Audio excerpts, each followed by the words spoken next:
Welcome to Metropolitan Faces, the podcast about subway photography. I'm Blake Eskin. Today I'm speaking with Willy Spiller from his home in Zurich. Welcome to the podcast, Willy. Thank you, Blake. Thank you for your invitation. Forgive me if I have to search for words sometimes because it's a while since I've been in New York and talking English. Even so, we have thousands of Google's people in Zurich. Yeah, so But they all speak they English. keep to themselves. They don't mingle with the natives here. When was the last time you were in New York, Willy? Last year. Last year. And do you come often? No, it has been last year, like 2 years ago, and in between it was like 6 years. I Okay. did not visit New York. When you come back to New York, you probably ride the subway to get around, right? Yeah, of course. Have to. How is it different for you? Very different. It's like, we have tramways here in Zurich above the ground, and they are very clean and reliable, like the subway today in New York. Even so, in Zurich you see, of course, the landscape and everything, and in New York you have to stare at your neighbors. Uh-huh. So on the tram in Zurich, do people not face each other in the same way, like on the subway? No, no. They're sitting like in a plane, looking forward. Two, double seats, gangway, one seater, and Got it. huge windows. Mm-hmm. And you grew up in Zurich, right? Outside, in the countryside. Yeah. You even when you grew up in the countryside, you weren't in the city much. You weren't Public transportation was not a part of your childhood much. No. Yeah, when I went to art school, I still lived with my parents, but I went to art school in Zurich, so I had to use the train every day. And I mean the Swiss trains. I've been in Switzerland. I've been on the trains, and they're beautiful. They're clean. They're fast. They're orderly. Yeah, could be even better. Yes, it could be better. It can always be better. No, especially now it's getting narrower, like everywhere. But I'm complaining on a high level. Okay, and so let's go back to the beginning. So when did you pick up a camera, Willy? Probably like everybody in the childhood, or with like 13, 14 years, you get a small camera and you snap pictures from your friends and so on. But it was not meant, I didn't want to be a photographer then. And I went to art school, and actually I was so impressed by Brancusi, the Romanian sculptor. And I was impressed by his action walking from Bucharest to Paris. So it was more like an impression, and I wanted to become a sculptor. But then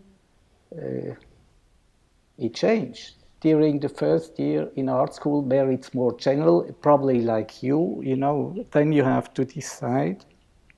You want to go graphics, photography, painting, design, whatever. And also this photography class, they were already friends, and one of these friends convinced me, dragged me into photography. And then I took the exam, and luckily I could enter the class because there were only 6 per year, and they come from all over Europe. So, but it was beautiful from the first till the very last day. Who did you admire when you were a student? Actually, probably the same people as I do today. William Klein, which was almost forbidden to look at because the wild style is not very welcome at the art school in Zurich where everything is so precise, August Sander, of course, and Karl Blossfeld. So these three for me, in a way also Robert Frank. Mm-hmm. But this is more, romantic stuff. I thought William Klein is the guy. Right. And still is, I must say, his, his new style of photography, and that was new, is still very modern today. Don't you think so, Blake? Yes, I do. But he's the only one of the three who's shooting street, right? Right, Sometimes. right. Yeah, Blossfeld is more still life, Yeah.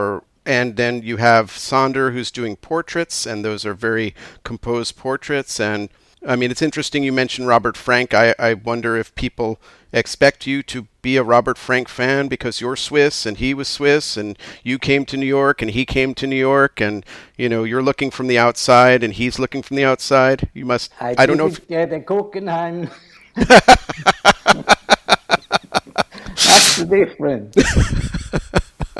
Fair enough. Fair enough. I So. knew him. I knew him Uh huh. quite well because he was, when he was visiting Zurich, he was mostly sitting in the garden where I could watch him from my kitchen window. Oh, really? Wow. Yeah, yeah. Uh huh. Were you taking secret pictures or just watching? No, No. not secret. I walked over to him. I think we talk on this later about snapping away pictures. Yes, we will. So anyway, so then you come to New York, and so you come out of art school. Are you making your living as a photographer, or are you making your living some other way in Zurich? No, no. When I finished art school with my diploma, I immediately left the country for Oh, Italy because a friend of mine who finished the year before opened a studio in Milan, and so he was the one who dragged me into school, Oliviero Toscani. And so I went to Milan, but I immediately realized fashion and advertising is not my karma, so not my style. So I changed that and found a job in a public agency, Publifoto, for journalism, photos, street photo, and so on. That from then on it was clear. And I stayed for a while in Milan, and then a new magazine and newspaper was founded in Zurich, and they hired me, and so I got more into daily journalism. and what was that publication? It was a daily with the claim of being a cultivated tabloid. Of course, it failed after 2 years. It closed. Right, right. That still happens all the time. New Yeah, publications yeah. pop up and they fail. Yeah. It was also kind of luck because all these uh, people, quite well-known people from the newspapers, got distributed in other magazines and newspapers. So you have everywhere, you have editors and people who know you and you know them. So it was easy to get assignments. Sometimes the best publications are those that last for only a little time and then everybody goes everywhere else and you have your network. That's what you're saying. Yeah.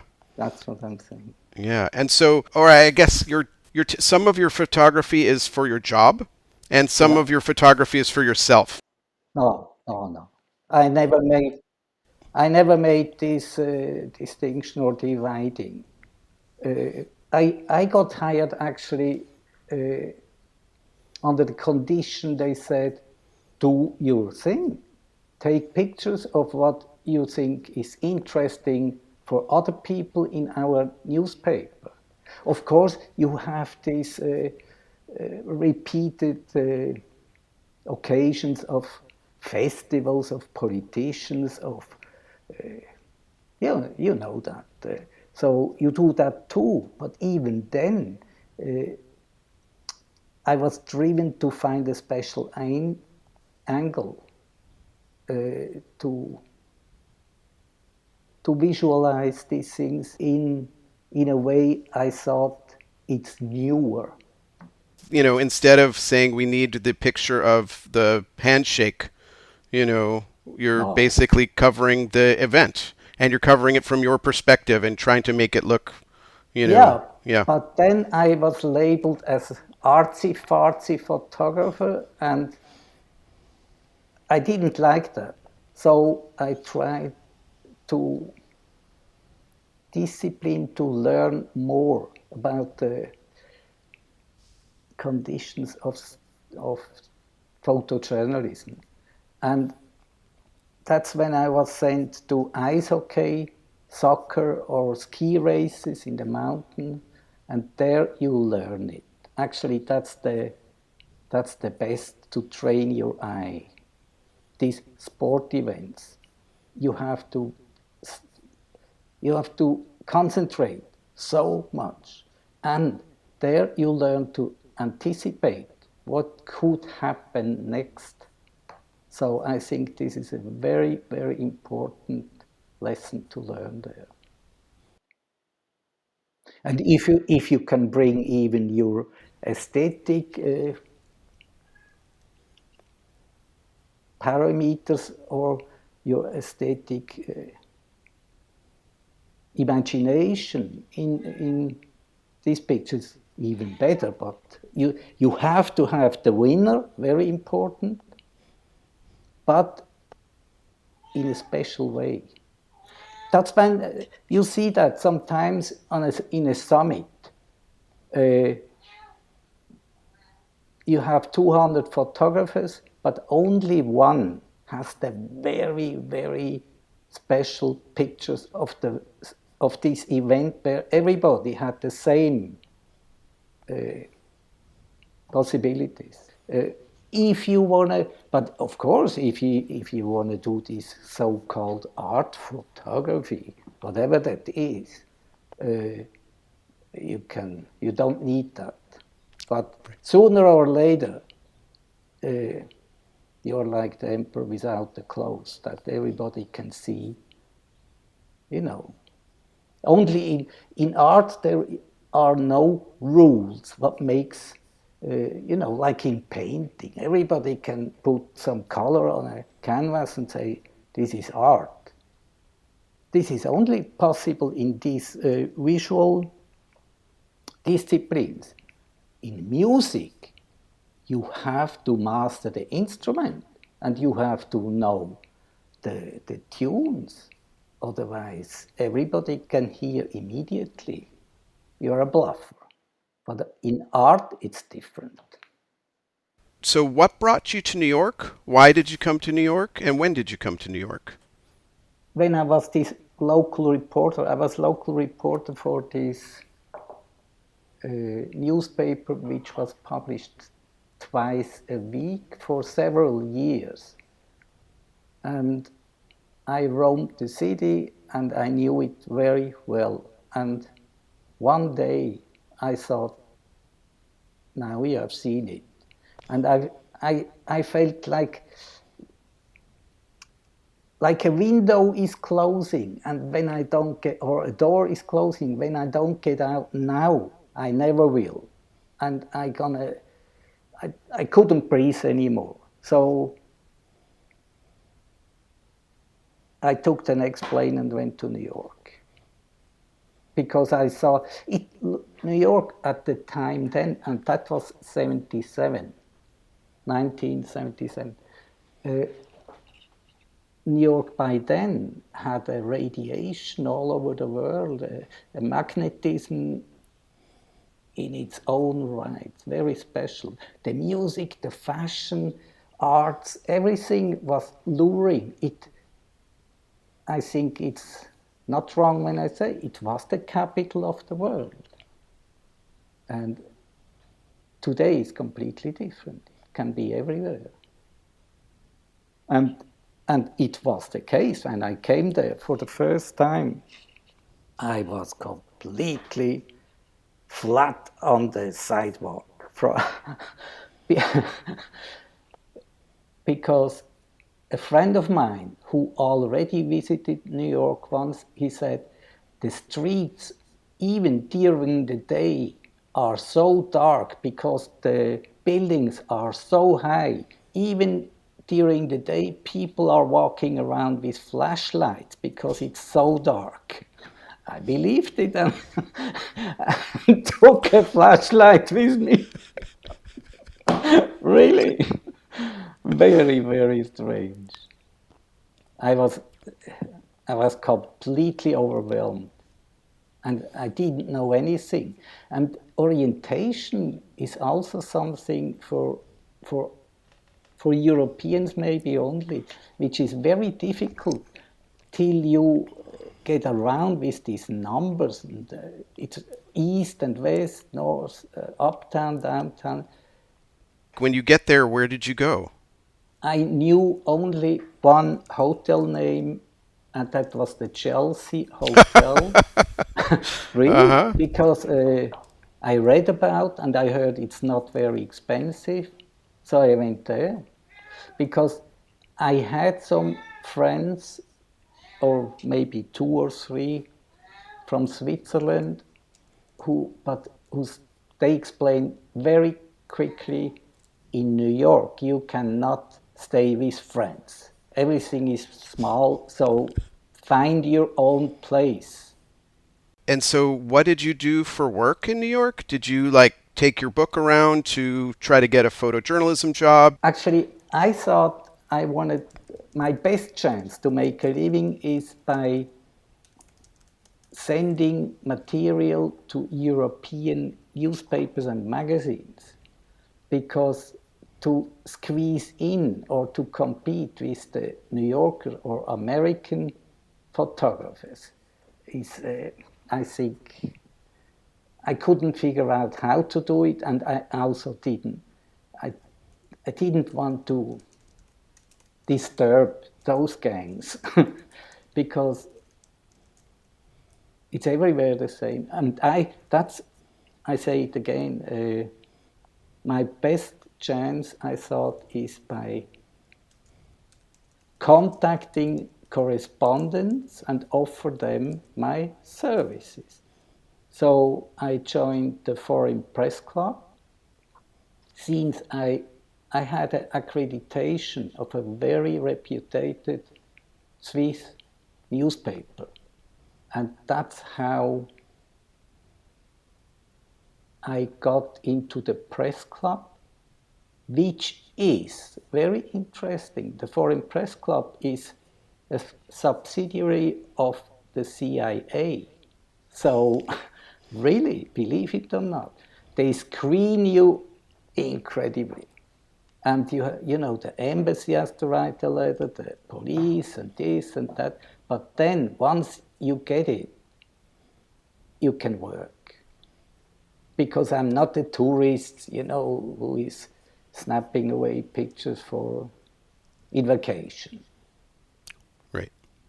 Very simple. And these correspondents were very grateful to have also a pair of European eyes. That was very important because the Americans don't see the exotic aspect of their own, of their habitat, of their surrounding. So if you stand like in a cross section somewhere, maybe not in the city, but and you have 3 gas stations and a supermarket, this is crazy for us. But for Americans, it's normal. That's why they cannot see the strange aspect. And I did that, and that was very helpful. There were a lot of correspondents from all over the world, but no photographers. Or the photographers tried to get assignments from American magazines and newspapers. So I found a niche which comfortably, nourished me. So, I mean, first of all, before I keep going, what is your cat's name? I have to lock the door. No, it's okay. I always have to. Yes, I'm sorry. I have to That's lock okay. the. Milu. Milu His is your name. cat? Yeah. Okay. Uh-huh. Milu, there's like, what is that? There's a movie. What is it? Milo and Mai? Yeah. Yeah. Milosevic. Ah, is that? Well, No. no, I know, I know. Let's go back. And as you're talking about this European eye, again, I'm thinking about Robert Frank. It's Robert Frank who can make the Americans and see something in America that, um, even maybe like a Walker Evans or American photographers don't see about their own country. Um, Yeah, that's normal. That's normal. I mean, when American photographers come to Switzerland and do all this cliche stuff, I mean, you're touching your head. But for them, it's amazing, and we try to avoid that. so then, when do you first, like, when's your first subway ride? Do you remember the first time you rode the subway? Not really. Maybe a few days later, but I only know like two stations or so. I was really afraid because I heard all these fairy tales, I must say, all these rumors about how dangerous it is. And of course, if you're conditioned already if you carry the fear around, you see it through this perspective. But it was not dangerous at all. I went maybe 3 stations or even uptown, downtown, just for fun. But then I think you want to ask me how come I did so many. Well, no, I kind of want to start by asking how come you started? Maybe it started by I I took a picture now and then when I thought, oh, that's a picture, but not with the intention to go into a project. That came later actually when I talked to a German correspondent, a lady, a very fine old lady, who also wrote the book New York, the Vertical Catastrophe. and and she works for the Frankfurter Allgemeine Zeitung, which is a very well reputed, maybe maybe the same reputation like my newspaper had, the Neue Zürcher Zeitung, Oh, which okay. So you were writing for the N. You were working for the NZZ. Okay. Yeah, for that's the yeah, NZZ. that's like that's the quality newspaper Yeah. Mm-hmm. of Zurich. It's the yeah. And then together we thought, why not doing a whole story? And that's how we did it. It came together like a story in the Frankfurter, in the FAZ. And from then on, it was clear this bone has some flesh on. this, this could be extended into more. I didn't think about the book then, but I thought I must have as much as possible to offer that also other newspapers and magazines with all these various aspects. So I see. So basically, you're taking pictures from time to time, and this is the woman who you did the Subway New York book with, Sabina Lietzman, or this is Yeah, some yeah. No, yeah.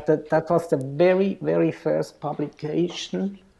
Uh, they It was a Swiss publisher who more or less did that by himself.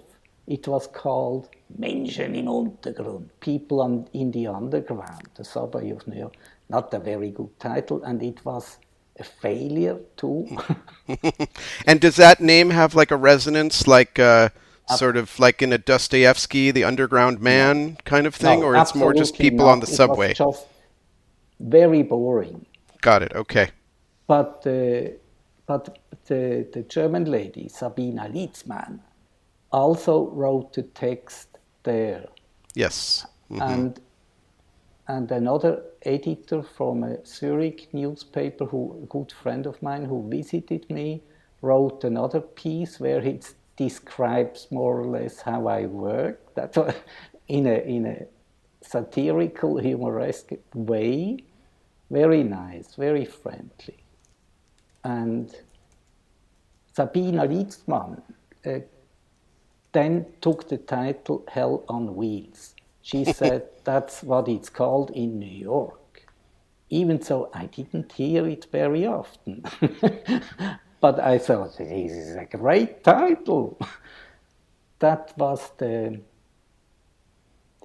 title story for the magazine from the FATS. And it resonated very well. It got a quite... That, yeah, and I got some more requests for stories. So for the subway material, that's how the subway fed me for a while. I think it was published even in Asahi Shimbun, which Oh, is really? That's a Japanese newspaper? Yeah. yeah. Can you imagine? And so this is all from 1986 when the book comes out and the magazine. Oh, no, this is more recent you're talking about. No, that was in like 82, 83. Oh, okay. Uh-huh. They just saw the material, and so one story followed another. And the book, actually, the second book, the first one was 86. Did you see that, or did you see I've seen some spreads of that. I haven't got. I know there's a copy at the library in New York, but I haven't seen it. I wanted to ask about it a little bit because the biggest difference to me is it seems like it has text in interacting with the photographs, you know, yes, and that's a very different presentation. I was able to sort of decipher one or two of them. There's this picture. It's a police officer sort of pinning someone down on the platform or in the station somewhere. And, and that's a picture that actually comes with a story. It's the story, about like, it's, I guess, a woman who's lunging at her boyfriend with a knife. And screaming, I kill him, I kill him. I mean, and so it's such a different way of seeing, and like when I saw the picture, because one of the fascinating things about photography and narrative is often photographs can suggest narrative, but don't tell stories unless you spell out the story, right? And in this case, there's the story with it. And, so maybe when you were publishing in the FATS, in the Asahi Shimbun, in these papers, it was always going with kind of stories about what was happening? Yes. Yeah. And so either you were writing it or you were kind of recounting for Sabina what was happening and she was writing it with you? Exactly. Right. And that's such, Anyway, I guess I want to just ask, so once this becomes a project, what were the rules of the project? Or what were your constraints? It's like, I can tell from the pictures that at least some of the time you're taking pictures of people and they know you're taking pictures. So it's not like a totally covert Walker Evans kind of thing, it seems like. Like, how are you going about it? What kind of camera were you carrying? How were you dressed? Where did you stand? Like that, all that sort of thing. When I saw I needed more material, I dedicated special time for that. And when my energy level was high, because it's so energy draining when you're down there like for 5 or 6 or 7 hours. It's a lot of time and you have to be concentrated. Even so, I think it was very... in a way, it's comfortable. You can sit. Yeah, you can't always sit on assignment, if you're waiting for the, break. I tell you, I made a better experience in Los Angeles. There you can sit too. And the movie is passing by. There, I deliberately missed an exit just to go on the freeway. I like this movie, and in the subway, subway is as I said, takes a lot of energy, and I was always nicely dressed. I tell you, I sometimes even with a tie, because I thought, no, I didn't think a lot. I just thought I feel better, I'm more comfortable, and I made experience. People are nice to you, always. And even so, I had to get a special authorization from I think, the Mass Transit Yeah, Authority, MTA. Yeah. Hmm. MTA, for this. It wouldn't help because nobody cares if you carry around an identification from them. But and the camera was, I think at the time it was sometimes it was Olympus. Mostly I had a Leica, and I didn't flash. And so now techie speak. The films I used were mostly in the camera because I came from an assignment or I went to, and so it was all kind of different films, which doesn't matter because the light is different in every station, almost is different, so it doesn't matter. And neon, the neon light is anyway is green. Sometimes I try a filter, but this is nonsense. So no flash, normal film, and maybe you push them by during developing, and nicely dressed. I late just some time ago I saw on YouTube a movie where Bruce Davison talks how he prepared for the subway, like Yeah, it's he's like going to going war. Yeah. so. I mean, pardon my French, but this is stupid.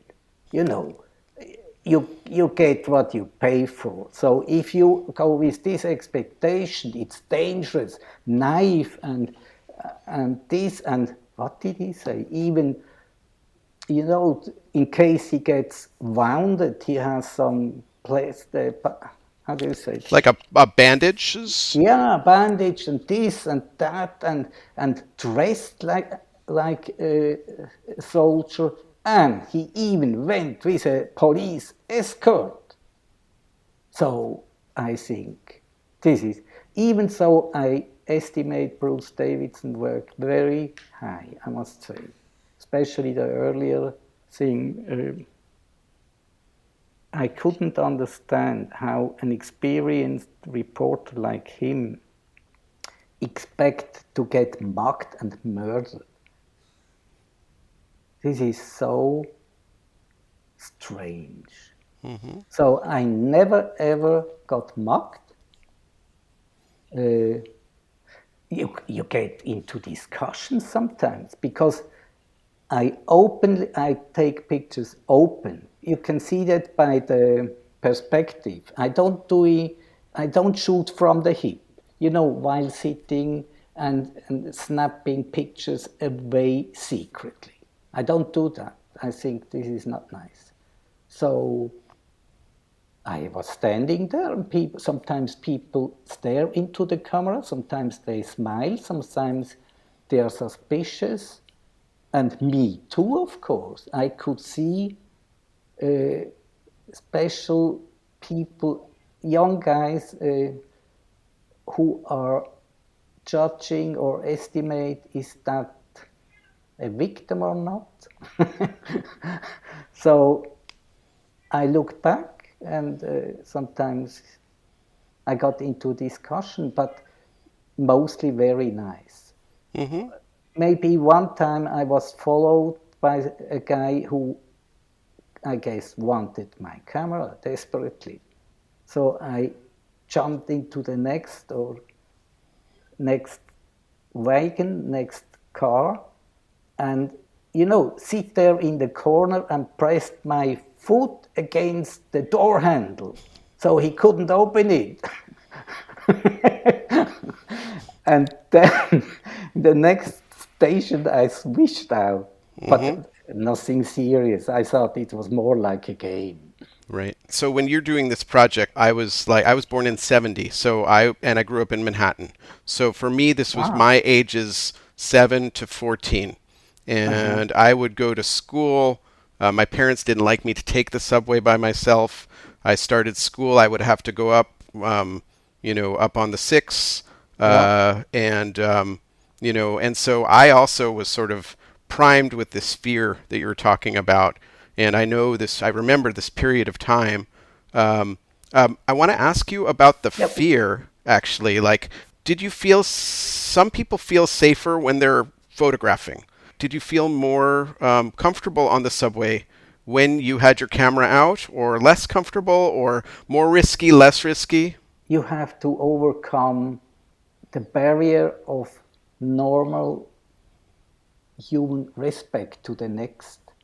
Somehow you have to break into the intimacy of your victim, so to speak. Even though they are not victims, they become friends at the moment when you make eye contact.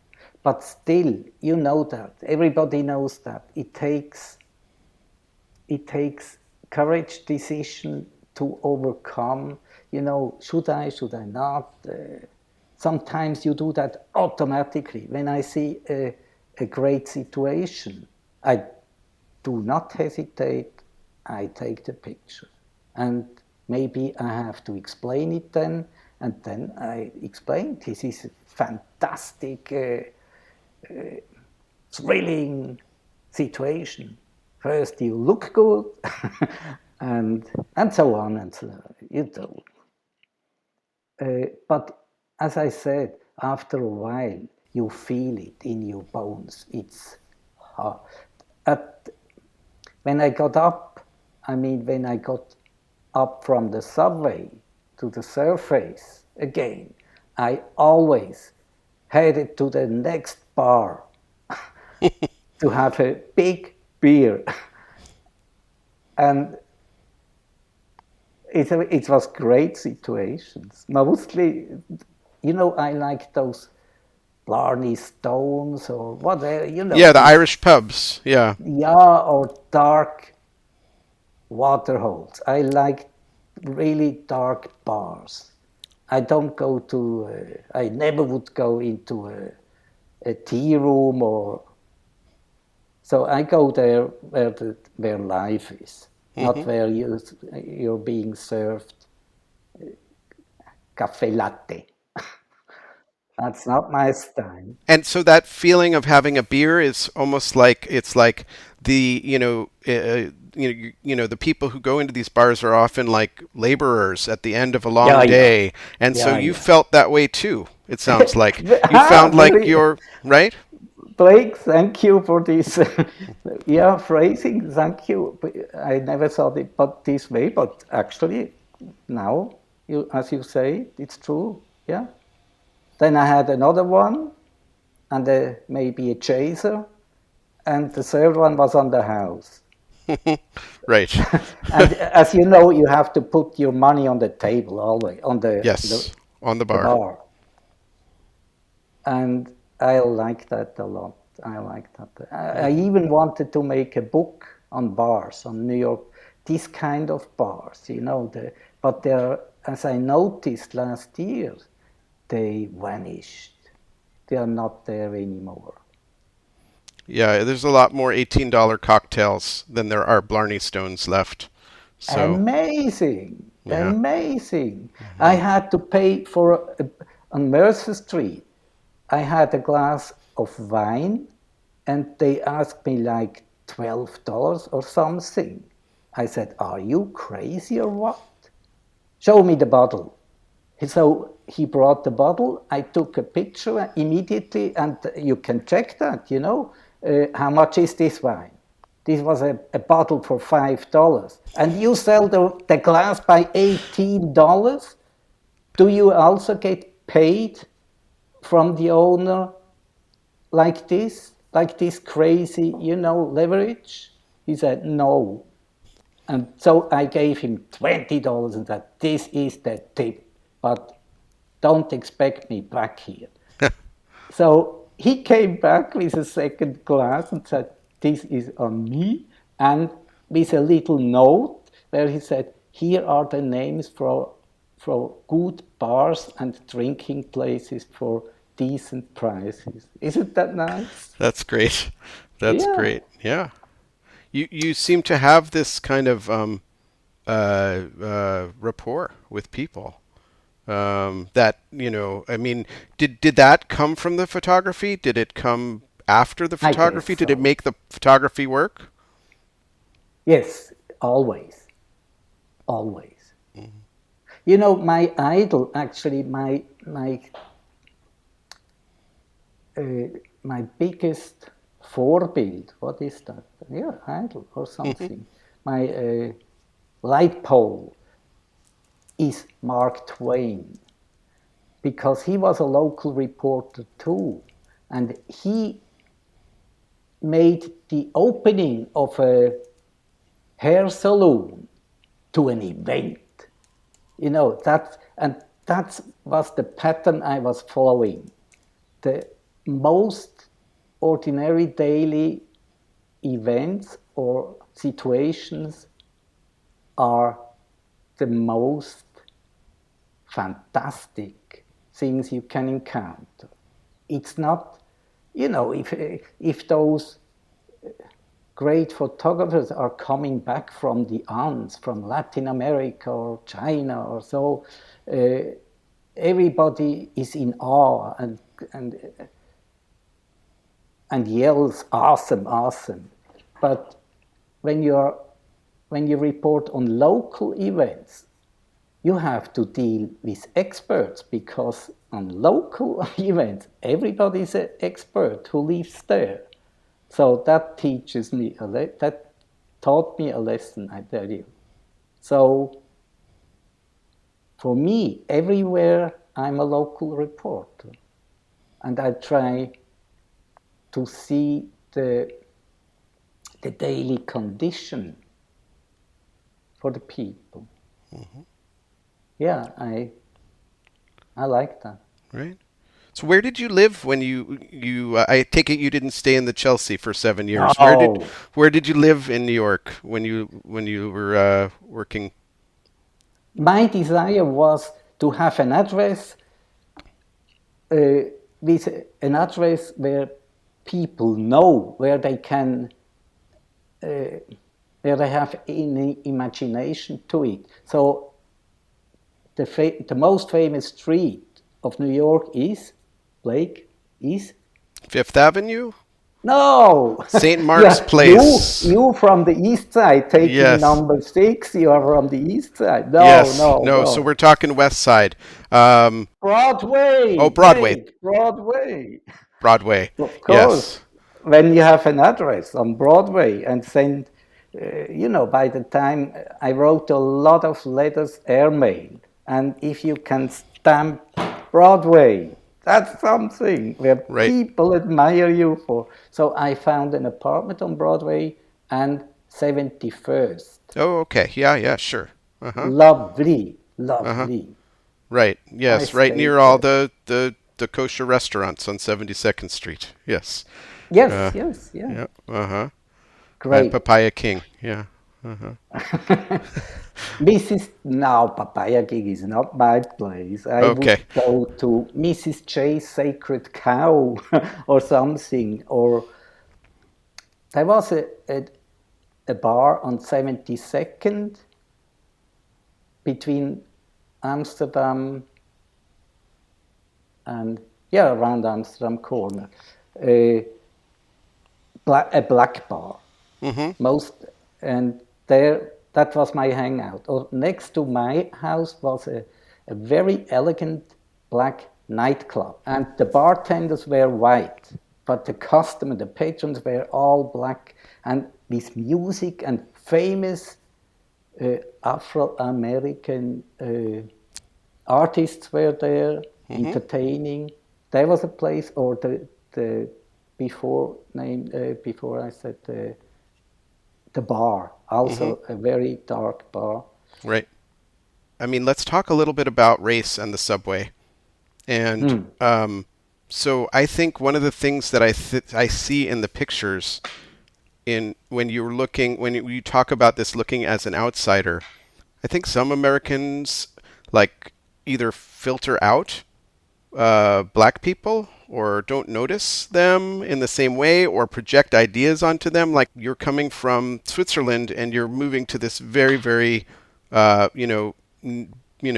and Puerto Rican and, very diverse city. Like what were you seeing and how were you seeing it differently? How do you think you saw it differently than people who lived there? For me, it would be much harder to filter out black people because there are hardly any white people. On the subway. Yeah, in some areas. That's very in Harlem. You don't see a lot of white people, or in Brooklyn, that's in some areas. But of course, I wanted to have a greater variety of different people, but it's difficult to find very elegant dressed people on the subway. They ride the limousines. Very simple. So you have to work with the material, what is in front of your lens. Very simple. When you're going down for 5, 6, 7 hours, like now, if you did with a digital camera, you could easily have 1,000 files, right? In your, So, but you're going down for 7 hours. How many pictures are you? How many captures are there? How many pictures are you taking?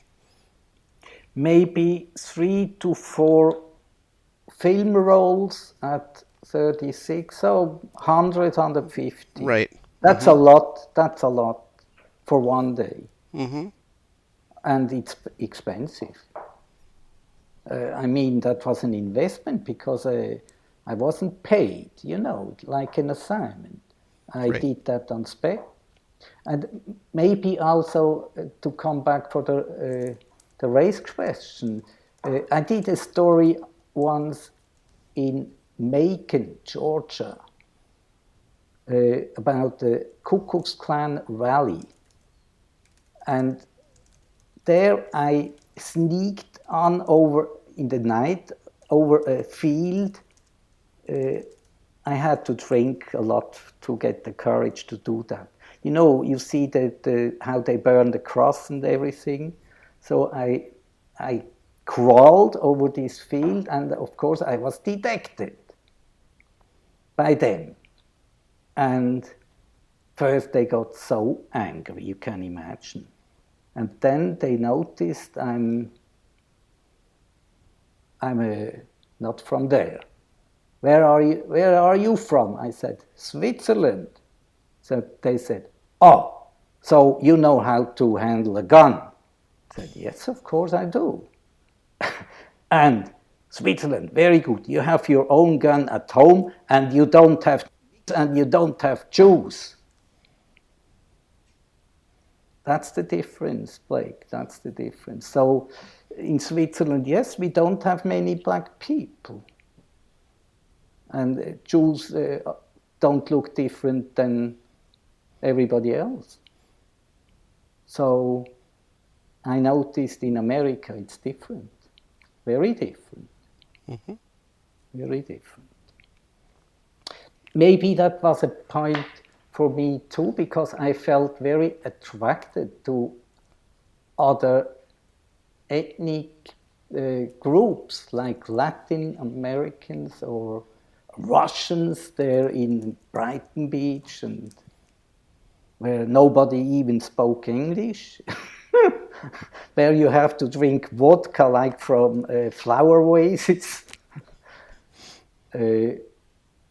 Yeah, that was very attractive, very attractive. Mm-hmm. I mean, it's so interesting because now you look at these pictures and the stories of New York in the late 70s, early 80s, they have a different presence. It's not like, when you bring this out again in 2016, when you bring it out again this year, I see them more aesthetically than sort of sociologically. That may just be me. I don't know. But I wonder how you think about that. Yeah, yeah. I think Susan Sontag answered this problem very elegant. The longer or the older a picture is, the more the aesthetic moments prevail. And even an ordinary documentary photography becomes kind of a trophy after 50 years. For me, it's not the way. It's not that way. But maybe it's not very clever for me to to say something. I still feel it as a documentary thing. Even so, I can see what you're saying. And since I always was a beauty seeker, uh, of course, I wanted to make photos with a aesthetically content, also aesthetically okay content, not only the story. But as you see today, a lot of photos are only aesthetic, without content. A lot of European photographers went to the US and they come home with empty parking lots and overexposed desert situations and collect all these deserted gas stations or restaurants. And that's also aesthetic. That's a style. That's not content. That's style. Mm-hmm. And I'm not happy with style. I think the photographer should go back with his own personality and let the photo and the people should be the main important thing and tell the story. Are there photos you wouldn't take or took but wouldn't show? I've spoken to a couple of people who have said things like, and not just about the subway, I hear this all the time about photography, like, I don't want to take pictures of people that are cruel. I don't want to take pictures of people that make them look bad. I want to take only positive images. Blake, I think that's a lousy excuse for those people who don't have the courage to take a picture about life. It's very interesting. You probably have the same issues with these activists here in art school in the theater. They said we don't want to have a murder on the stage. We should not play theater with bad content. So this is about the same stupid thing. What kind of attitude is this towards life? Do they think there are no murders in life because they feel uneasy about that? So I don't consider this. This is not plausible, isn't it? So what for you is a good picture? Blake, I don't take sides. I take pictures, and a good picture is when it captures you, your interest, when you feel attracted, when in your head, in your imagination, the video, the film rolls on, which the situation in the photography triggers a movie in you, a movie of your own imagination. How can that go on? What's happening next or before? Don't you think so? Mm-hmm. Then it's a good picture. this is the problem with photography in a museum. How can people judge what is a good photo and what is not a good photo? This is the question nobody can answer, because there are no schools. Let's aside Becher or Western or these people. There are no photography schools. Like if you see Tillmans, everything goes. That's also a style or Right. or an attitude. So, but it's impossible to measure or to set rules what is a good photo. Mm-hmm. So for me, I go by this if it interests you. Very simple, very simple. Okay. And if it triggers an emotion or something. Mm-hmm. No big explanations. Why did you leave New York? You leave New York in 1984. Blake, I got homesick. Very simple. Very simple. And I traveled extensively, in the United States to everywhere, almost everywhere. Of course, I didn't visit all the states, but Alaska, where they still had Eskimo hotels. And in wintertime, it's so cold in New York. You know that better. That I had to escape. So I mostly went to the West Coast, to Los Angeles, and spent there time or wherever it was nice, the Caribbean and in summer it's also very hot, isn't it? Hot, humid, dirty, sweaty. But spring and fall are amazing. And I even had some cars at the time, because a lot of European visitors by cars travel the States, come back, and can't get rid of the car in New York. You know that? So they had to leave. I said, I don't want to have another car. No, take it with you on the plane. I don't want this car. So they left it, and sometimes, I used them. But you know how it is with the parking space. So, but I mentioned this because I could go upstate during fall and spring. And that's beautiful, of course. That's very beautiful. So I knew a lot, I saw a lot, but to be honest, the Big Mac in Seattle is not very different from New York.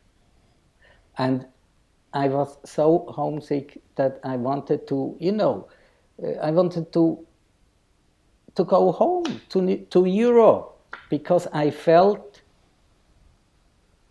I'm never gonna be an American. I'm a European, and I'm not a refugee. I have a home. Why do I have to?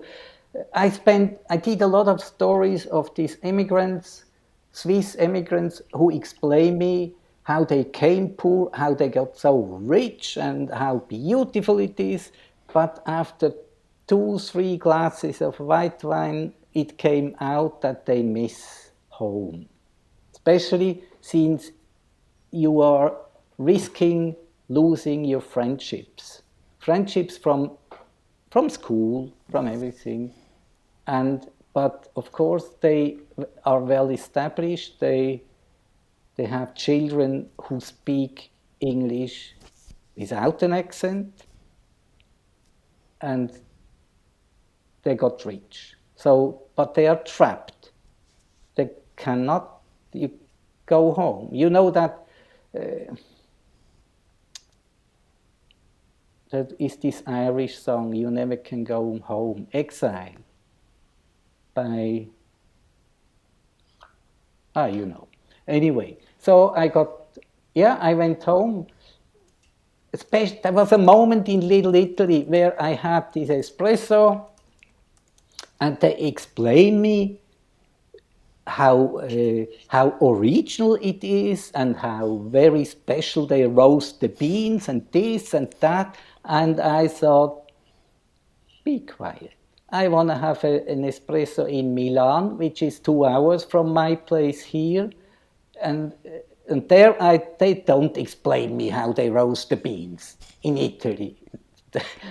You have the original. Or in Paris, it's so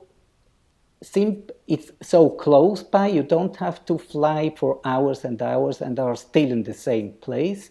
You are in a different culture. In Italy, in France, I very rarely set a foot north of the Rhine.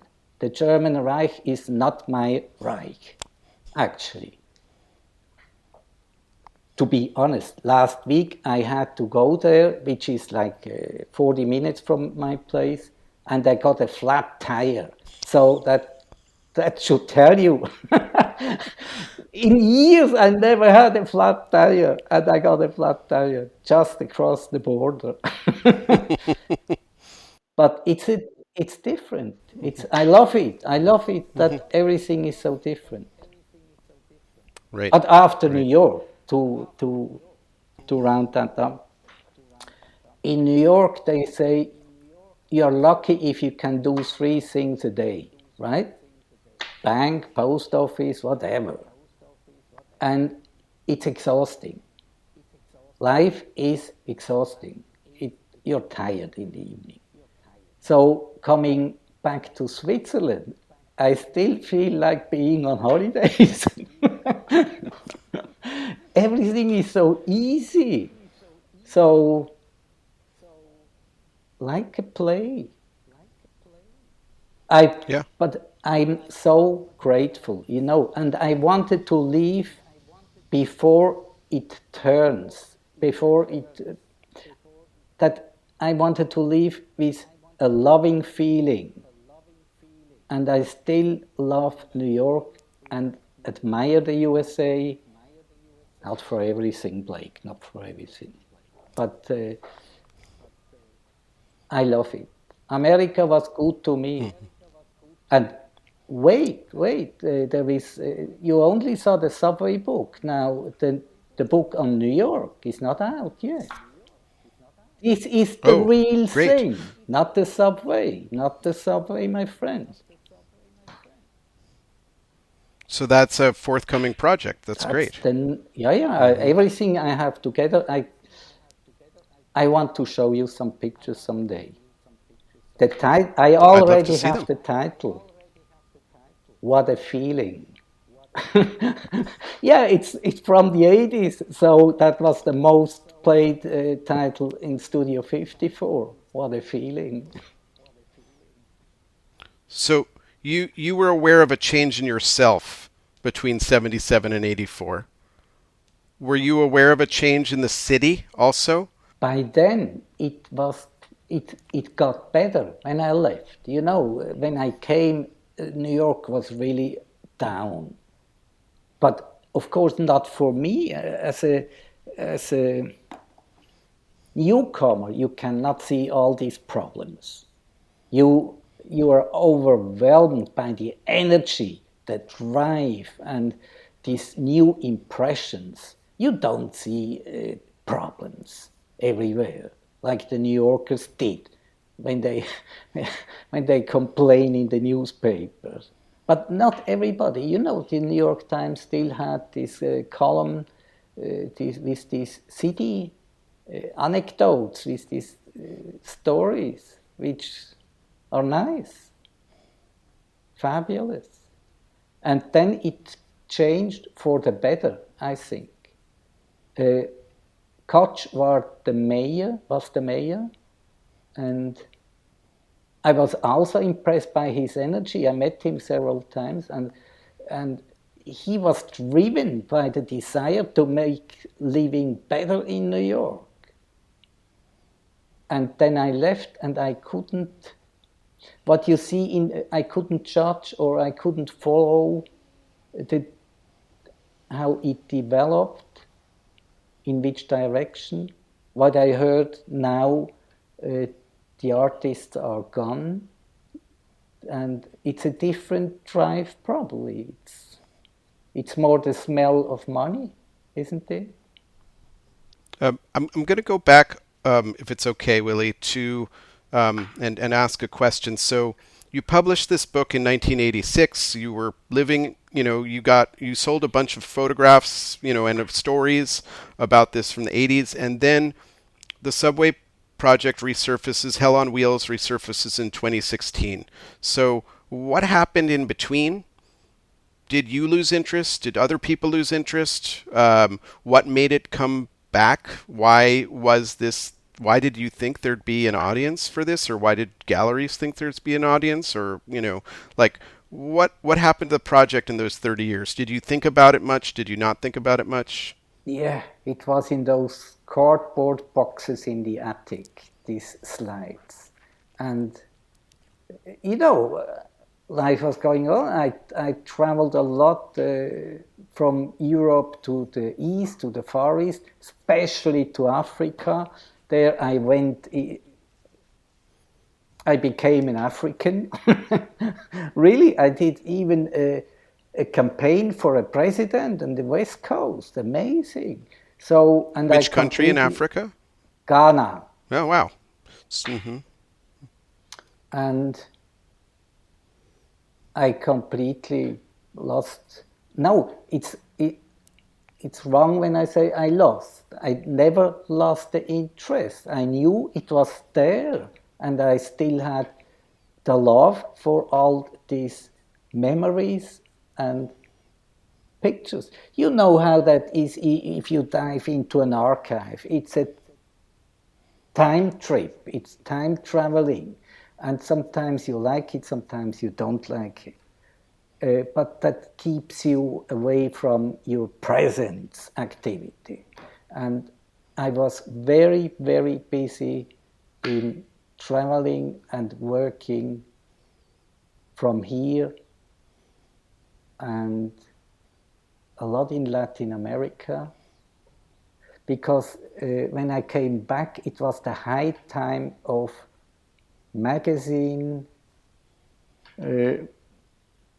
reportage. They needed a lot of material, and Swiss Illustrated magazine wanted me on their team. So even so,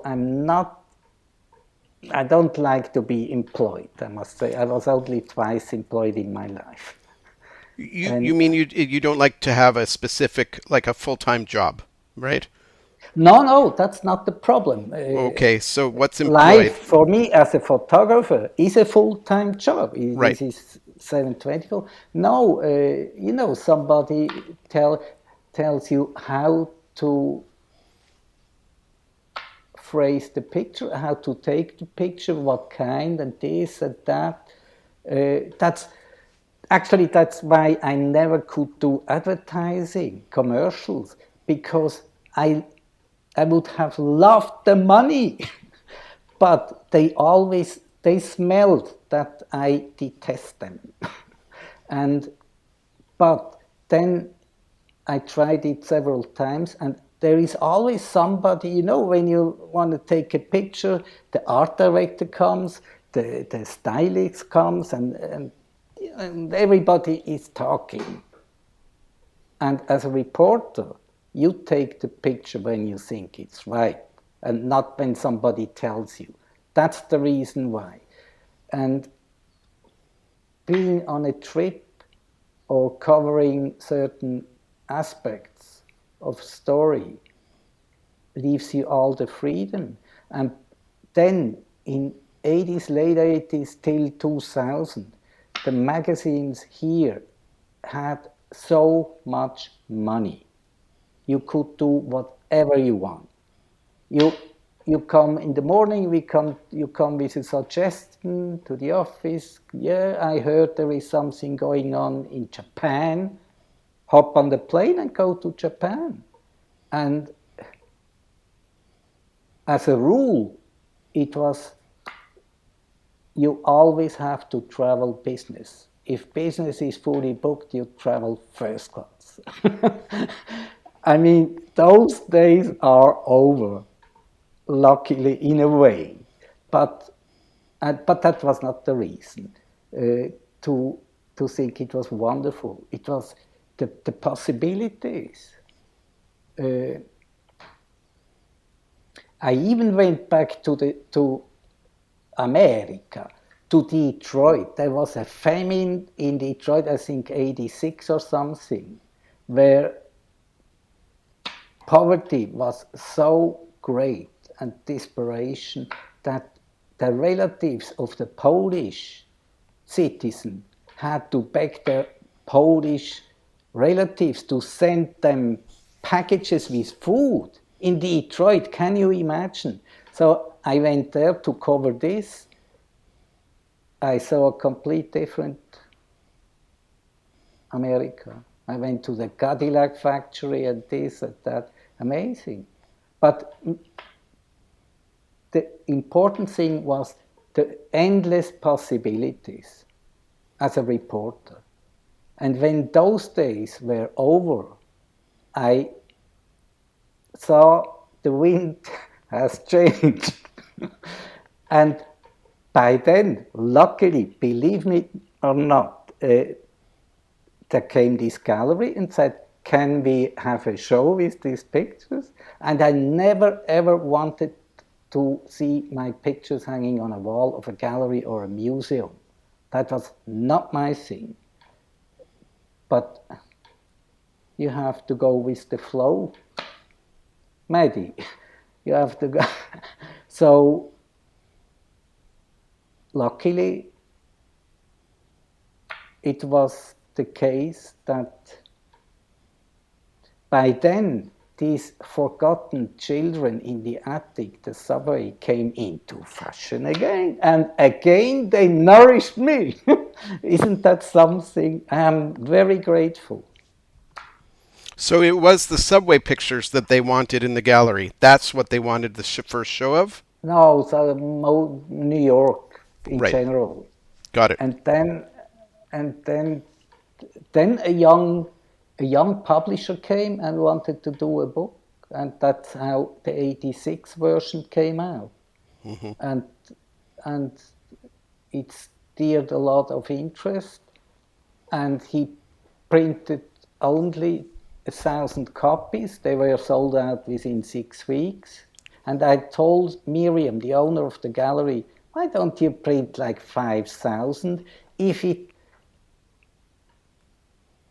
If this book is not interesting or for the Swiss or the Europeans, I think the New Yorkers would like to see that. And there you sell easy many books. But she said it's too difficult to ship it, it's too difficult to find a distribution, we do it here. And I think it came out in April or something. February, March, April. And by now, it's gone. You saw that from Bill Shapiro in the Brooklyn magazine. So you've done 3 versions of your subway book. Each of them is a different layout. Each of them has a different sequence, different images, and each of them also has a different publisher and different introduction. And so Bill Shapiro wrote the introduction, and this was published also in Brooklyn Magazine. We'll have a link to that, of course, in the show notes. Yeah, but that stirred a lot of interest since it was, I think, last Monday, it was on Brooklyn Magazine, the story. A lot of requests came, a lot of book orders came in by mail. And even to me, some people wrote. Especially these pictures with the girls. So describe the picture with the girls for us. And this is what's on the cover of the 2016. Is it also the cover of this one too? Yeah. So what's the picture of the girls? The girls, it's on the A train to Far Rockaway Beach. Schoolgirls, I think, in the age between 15, 18, 15 to 18, something like that, in school uniform. And when it was published, I got a storm of enthusiasm. A lot of people wrote how beautiful, how lovely. But then it changed.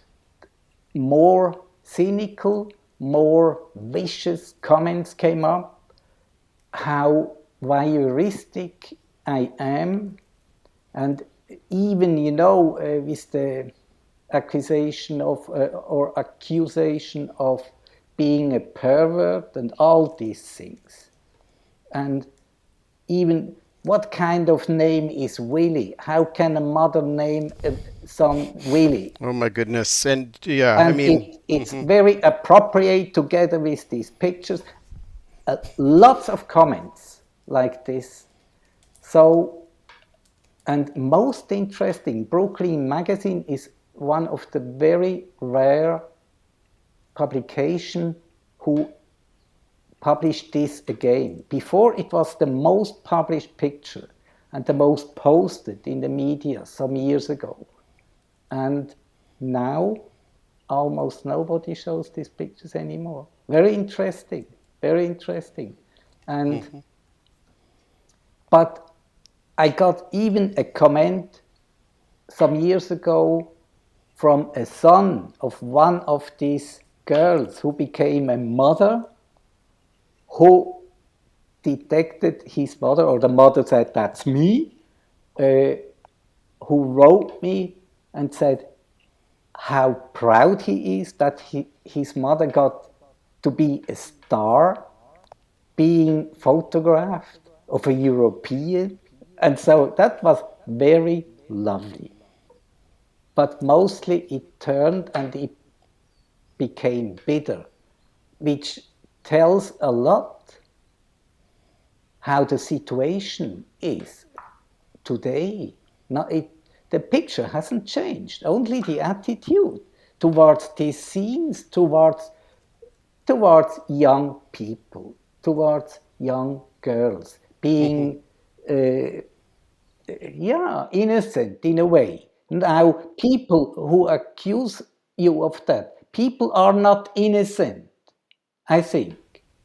Even the museums in New York had to cover or to go take away the pictures of Balthus.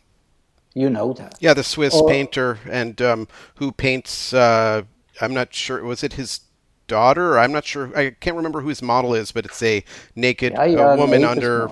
Yeah. Yeah, of naked course. Woman under 18, naked girl. Yeah. And so it's really about people are reacting not so much to young girls, but to a grown man looking at young girls, right? Yeah, or in Florida, you have this museum or school who had to cover up Michelangelo's David. How strange is that?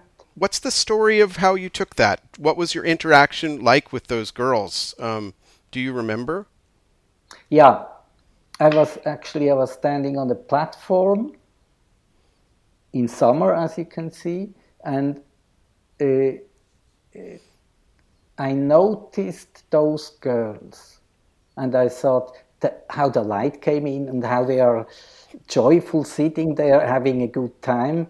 And I immediately went there and snapped a few shots, and the doors closed and they left. But they were very enthusiastic, being photographed. They loved that. I don't know how it is today. Well, one way it is today is that everybody has a camera in their cell phone on the subway. And that's one big difference, Yeah, what are they taking pictures of? Themselves. Selfies are the topic of the day. Yeah, you're right. Everybody is snapping away pictures and pictures and pictures, But as soon as they get photographed from strangers, they start to complain. Before it was, maybe it was a hidden desire. Yeah, take my pictures, maybe I'm gonna be famous. Like this guy who grabbed me and said, "Did you take my pictures?" And he really hold. You're holding you by the neck, or yeah? Mm-hmm. With an iron grip everywhere, and he was sweat shining, black, muscular guy. They took out the word black in my text. Mm-hmm. Now it's only a muscular guy. And he yelled at me, "Did you take my picture?"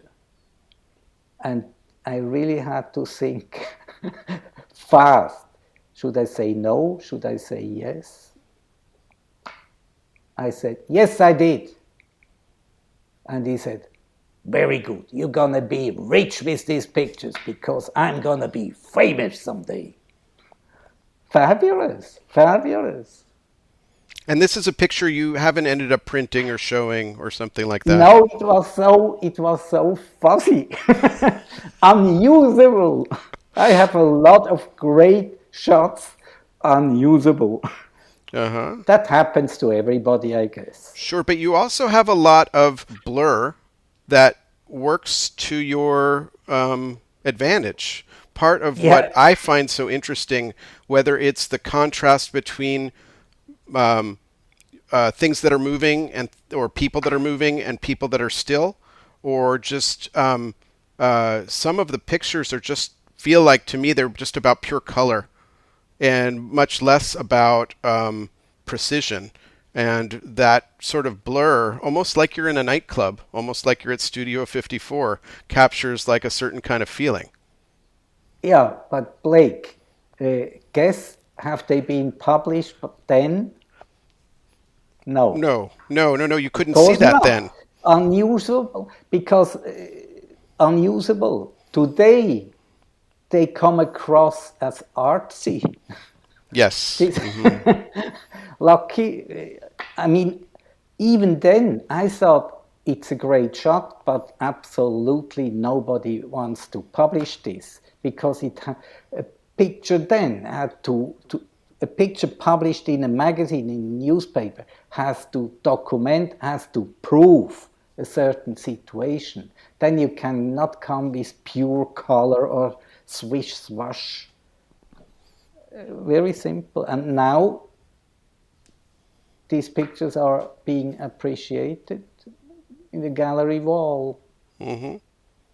Yeah, no, my favorite in the 2016 book, which I think is not in this book, it's a picture of, it's just, to me it's all about the blue and the orange happening. To me it's all like, it's almost like futurist distillation, Italian futurist distillation of the subway Thank and you. its speed and its essence. And to me, and again, like I'm someone who spends a lot of time looking at the subway, so my eye may be different than other people's eyes.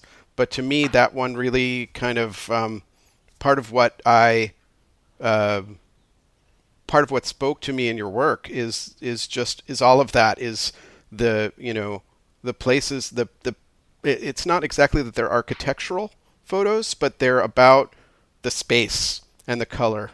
I was always very moved and impressed by the space and colors. There are a lot of favorites I have which were eliminated in not being published in the book because the publisher said, no, no, I Hmm. want to have, because the publisher is also the owner of the gallery. So they use this book as a vehicle to try to sell. Right. And she said, no, this picture won't sell, we don't publish it. What can you do? I would like to send it to you, my favorites, which were not published. Okay, I'd be glad to look at them. So, And by the way, Blake, of course, I know you take a lot of pictures in the subway with your iPhone. Do you? Yes, I do. Yeah. But I notice the position of the camera is mostly on your lap or Yeah, I shoot something. from the hip. So I do the thing that you don't approve of. And I think after reading about Walker Evans and then about, and I read that Helen Levitt helped him. And you know how Helen Levitt used, it's one of the German words I know, a Winkelsucher. So it's like a viewfinder and so someone actually, the first thing I tried was somebody made a iPhone case with a small mirror jutting out, so it would be a Winkelsucher, and it first of all, by the time it arrived, it was the wrong size, because the iPhone, and secondly, it just didn't work. And then, I ended up talking to, there's a photographer named Enrico Natali, American photographer, who shot in the 60s. So he's also shooting from the belly. Walker Evans is shooting blind. And I think part of it is just like um, I mean, part of what I'm trying to explore in these conversations is learning about how different people think about what's okay, what's not okay. When I ask what are your rules, different people have different sets of rules of how they work. I think it's okay to take pictures of strangers. I think it's okay to take pictures of strangers, but only if they see me taking the picture. I think it's okay to, so I'm really interested in trying to, there's this phrase Walker Evans uses 25 years later. He calls What's the himself a phrase? penitent spy. Ah, yeah. Very And interesting. and so, but Walker Evans sat on the pictures for 25 years. And I had never found, like, you had the son come to you and say, like, I saw my mother in the picture. I'm so proud to be in that picture. And I don't, as far as I can tell, nobody came to MoMA and said, "Oh, that's me in the picture. That's my mother in the picture."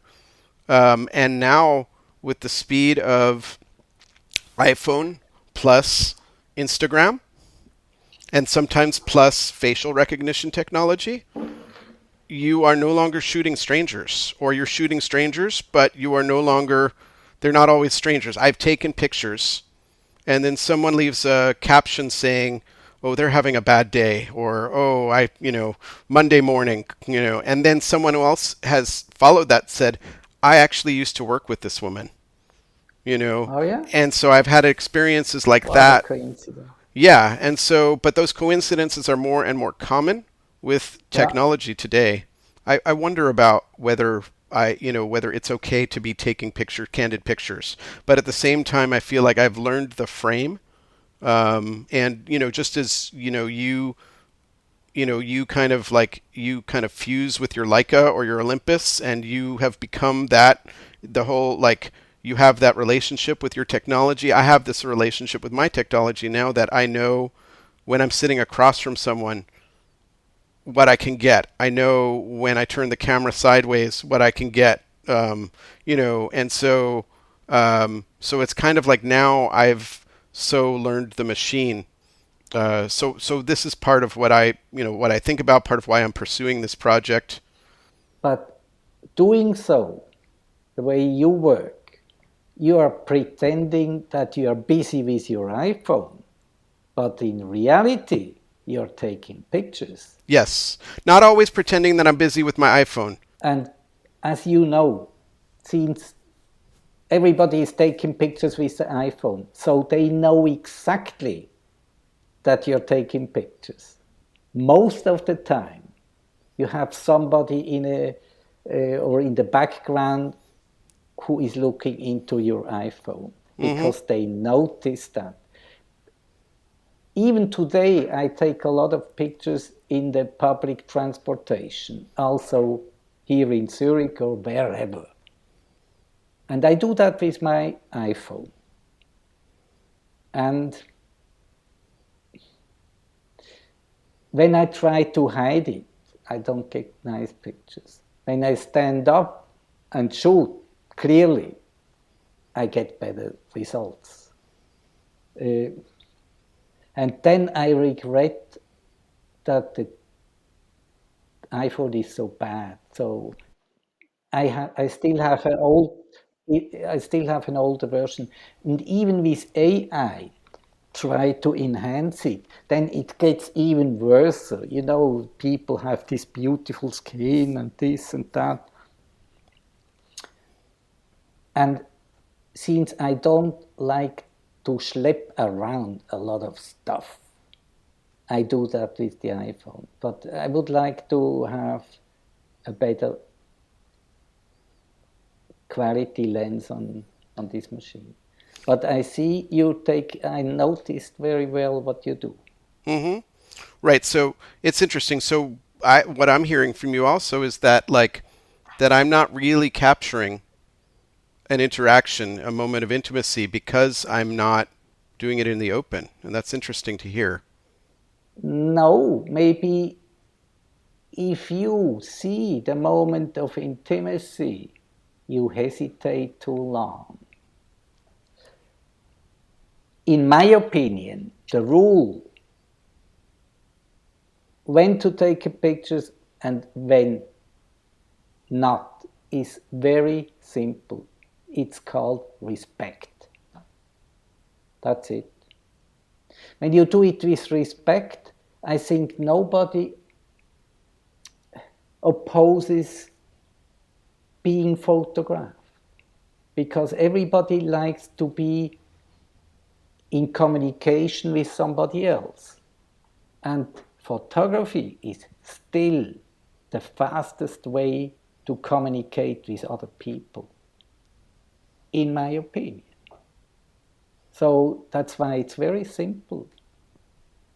The rule, when yes and when no. Yeah. Of course, there are other situations, when you interfere with somebody, when you see a quarrel on the street and this and that. But then rule 2 comes into effect. Don't take sides, take pictures.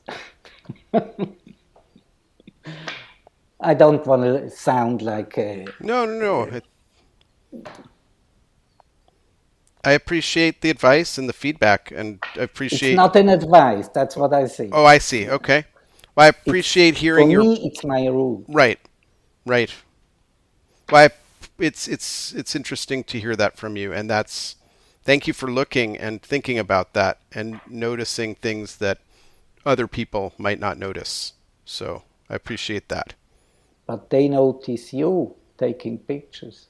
You mentioned the son of the woman who's one of the girls on the subway. Um, uh, do you has that ever happened with any of the other subway pictures? Did you have other people finding themselves, or was that really a one-time thing? No, for instance, there is a picture with two young ladies standing on a platform on 72nd. One is a white one with a long dress being blown by the passing train, and she has a village voice in her hand. Yep. And next to her stands a black lady looking into my camera, right? So I got a mail last year or 2 years ago, whatever, from a gentleman from Georgia who asked me for a high res of this picture. Why? Because he is married to this lady. He's a black pastor in Georgia. Yeah. Isn't Wow. that something? So lovely. And of course, I mailed immediately a high res that he can blow it up and yeah, there's about mostly fans. There was, when I had a show a few years ago, there came this a Hollywood actor named Woody Harrelson. I don't know if you know. Sure, yeah. Woody Harrelson. Yeah, I didn't know. uh, because I very rarely watch TV or so. So I go to the movies sometimes. However, the the gallery who staged the show said it has to be 2 hours before the opening because there is an American movie star coming and wants to be alone, VIP service. And normally I don't do that. But anyway, I went and I thought, yeah, it's a very sympathetic guy. And we had a good time because he said he remembers well in those days he was living in Manhattan and had exactly the same experience. And I said, but then we should have met. You in Manhattan, me in Manhattan. So we immediately got a good contact, and I think he even bought some paintings, pictures, and a book. And we had a very good time. And through a friend, we are still in contact. Well, that's great. But I never went to Hollywood. I don't know if he's still in business. Oh, yeah, he's still acting. Yeah. He's still acting. So things happen sometimes very nicely. I only had positive reactions and positive interaction and experience with photography. As I said, communication. People like to communicate. I'm reminded of there's a picture in the book. It's 4 people on a bench, 2 in the middle. It's like a couple smiling across the car not at you, and then there's like a younger woman on the right, sort of looking hard at you. More sort of queer. Yes. Yes. And that one resonated for me, I think, because of this issue of being noticed and not being noticed. That's a picture that both are happening in this picture. Right. The older couple stayed in the car, me too, till it was almost empty. And they had a good time.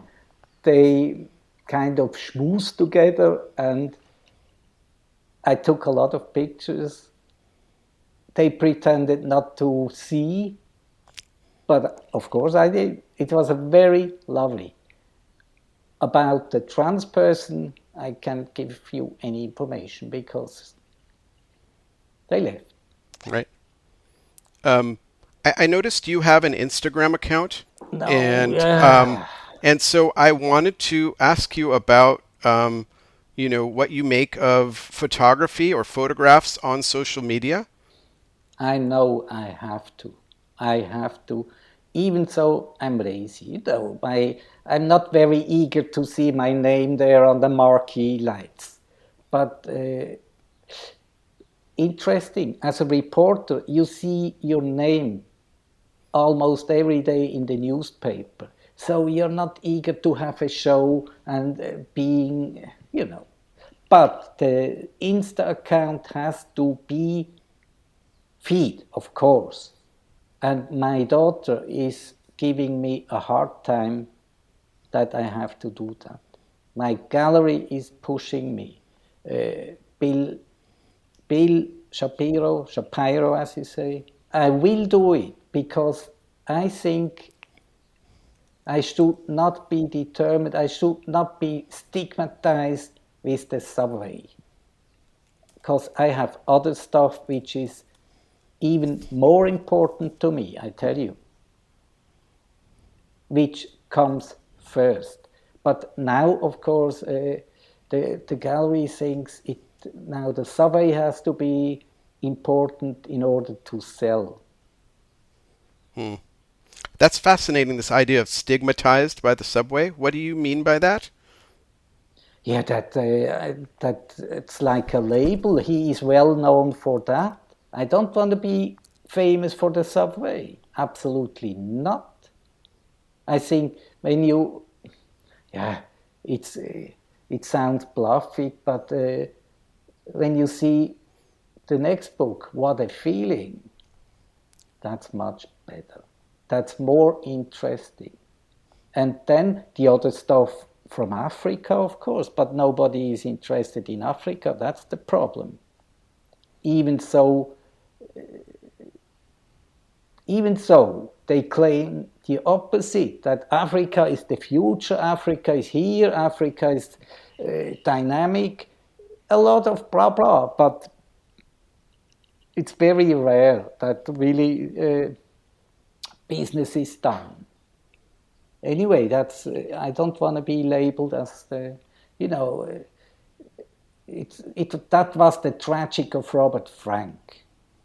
I think he got nobody was interested in see other stuff,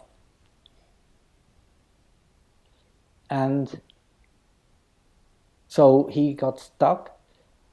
He had the fate becoming famous in a young stage of his life with this, and then he couldn't find continuing or the next level. Even so, he did. He made a lot of very interesting stuff. Yeah, and very But nobody. different work. Very different work. Yeah.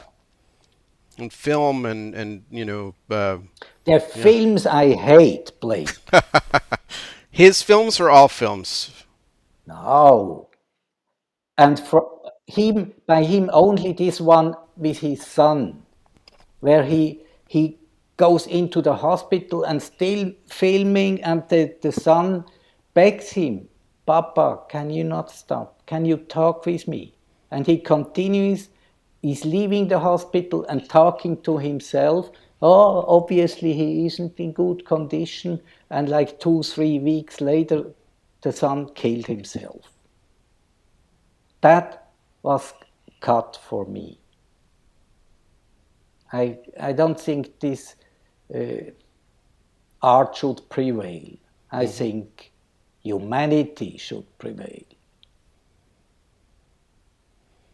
And even so, Frank is in the tradition of Magnum, you know, those romantic, backward-oriented photographers who run around with the Leica around the belly, never pressing the button, but still running around with the Leica. Like René Bourri was a good friend of mine.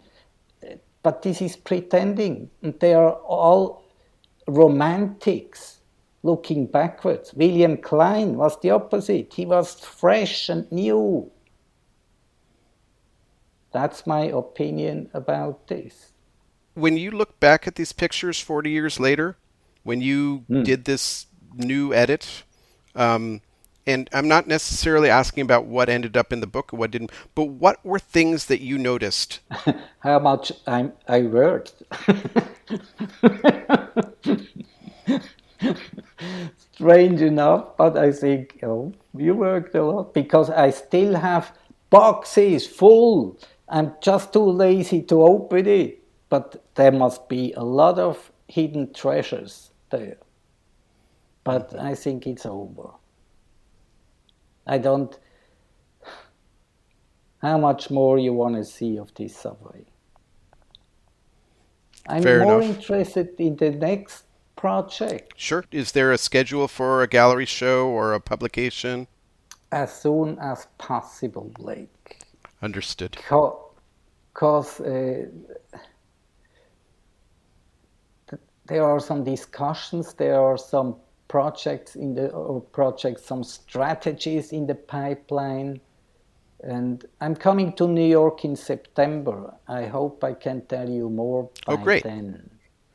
I have two more questions, and then I'm going to stop. The first question, I want to ask you, like, was there something about being in the subway that taught you things about all of these other projects? Were there strategies or something that you learned, techniques?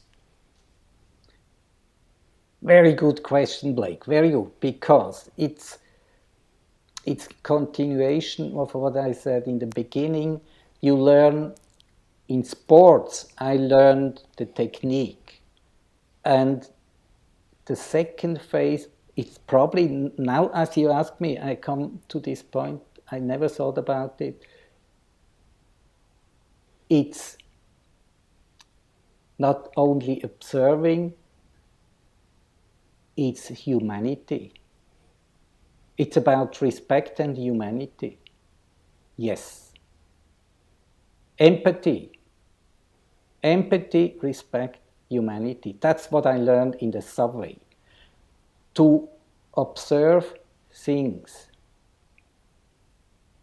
situations. That's what you learn in the subway. Or at least I learned it. And it was, for me, it was the most helpful situation or work. It helped to realize, especially in Africa, the other projects, to be, another keyword is honesty.